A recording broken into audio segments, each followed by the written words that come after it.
Rușii pierd teren în sud și bat pasul pe loc în estul Ucrainei. Ziua 423 a războiului din Ucraina.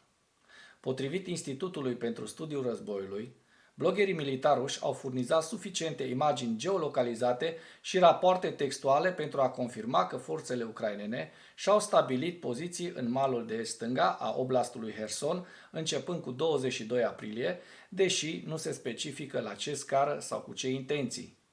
Imagini geolocalizate publicate de un blogger rus pe 22 aprilie arată că forțele ucrainene au stabilit poziții pe malul râului Dnipru, la nord de Oleșchi, 7 km sud-vest de orașul Herson și au avansat până la periferia de nord a așezării pe autostrada E97, precum și la vest de Dachki, la 10 km de sud de orașul Herson. Aceste imagini indică de asemenea că forțele ruse ar putea să nu controleze insulele din râurile Cinca și Chaica, la mai puțin de jumătate de kilometru nord de pozițiile ucrainene geolocalizate de lângă podul Antonivski. Bloggerii militaruși au susținut pe 20 și 22 aprilie că forțele ucrainene și-au menținut pozițiile în estul oblastului Herson timp de mai multe săptămâni și au stabilit linii de aprovizionare stabile către aceste poziții și au efectuat în mod regulat mișcări în zonă, toate indicând o lipsă de control rusesc asupra zonei. Harta de luptă a unui alt blogger militar rus a susținut că forțele ruse nu controlează unele insule din delta râului Dnipru, la sud-vest de orașul Herson, în 22 aprilie, sugerând posibile progrese ucrainene asupra acestor insule. Unii bloggeri s-au plâns că rata lentă a focului de artilerie rusă, din cauza supracentralizării comandamentului militar rus, a permis forțelor ucrainene să ocupe malul de est. Forțele ruse ar putea acorda prioritate menținerea apărării în zonele urbane precum Olevski și Nova Kakova, lăsând insulele din delta fluviului Dnipru fără apărare. Amploarea și intenția acestor poziții ucrainene rămân neclare, la fel ca și capacitatea și voința Ucrainei de a menține poziții susținute în acest teritoriu. Institutul pentru Studiul Războiului recodifică teritoriul de pe malul de est al râului Dnipru, deținut de Ucraina abia acum, deoarece aceasta este prima dată când institutul observă imagini geolocalizate fiabile ale pozițiilor ucrainene pe malul de est, împreună cu rapoarte rusești din mai multe surse despre o prezență durabilă a Ucrainei acolo.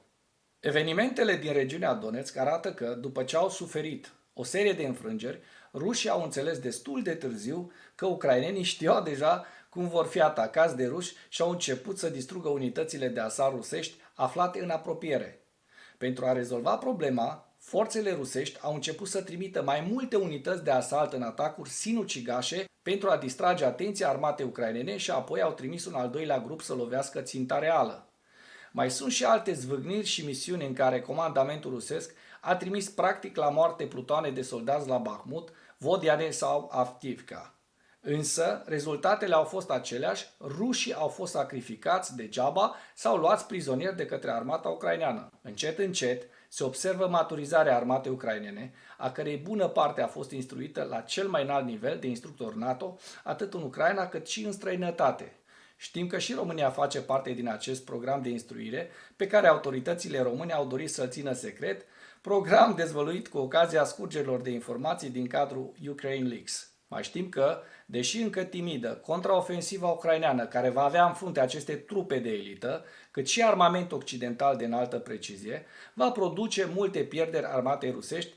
O să închei cu un citat din Garry Kasparov, care scria, cu referire la Rusia lui Putin, care executase în plină stradă pe liderul opoziției Boris Nemtsov în 27 februarie 2015, că o societate care nu poate să-și apere cetățenii nu va rămâne deschisă pentru mult timp. O societate care nu luptă pentru libertate o va pierde, pentru că libertatea nu este niciodată mai departe cu o generație de extincție.